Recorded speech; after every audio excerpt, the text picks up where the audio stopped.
பள்ளி செல்ல காத்திருந்த மாணவர்களை பார்த்து அரசு பேருந்தை நிறுத்தாததால் மாணவர்கள் திடீரென சாலையில் அமர்ந்து மறியல் போராட்டத்தில் ஈடுபட்டனர். கள்ளக்குறிச்சி மாவட்டம் உளுந்தூர்பேட்டை அருகே உள்ள பாண்டூர் கிராமத்திலிருந்து தினம்தோறும் 50க்கும் மேற்பட்ட மாணவ மாணவிகள் உளுந்தூர்பேட்டை நகர பகுதிக்கு பள்ளி படிப்பிற்காக சென்று வருகின்றனர். இந்த நிலையில் கிளாப்பாக்கம் கிராமத்திலிருந்து உளுந்தூர்பேட்டை நகர பகுதிக்கு தடம் எண் 3 என்ற அரசு பேருந்து தினந்தோறும் காலை நேரத்தில் இயக்கப்பட்டு வரும் நிலையில் இந்த பேருந்து இன்று பாண்டூர் கிராமத்தை கடந்து சென்றபோது பேருந்து நிலையத்திலிருந்து பேருந்து நிற்காமல் சென்றதால் ஆத்திரமடைந்த மாணவ மாணவிகள் திடீரென சாலை மறியல் போராட்டத்தில் ஈடுபட்டதால் பரபரப்பு ஏற்பட்டது.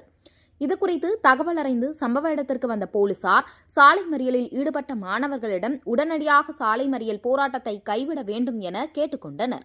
இந்நிலையில் பேருந்து நிறுத்தத்தில் பேருந்தை நிறுத்தாமல் சென்ற அந்த பேருந்து ஓட்டுநர் மீதும் துறை சார்ந்த நடவடிக்கை எடுக்க வேண்டும் என்பதும் அப்பகுதி மக்களின் கோரிக்கையாக இருந்து வருகிறது.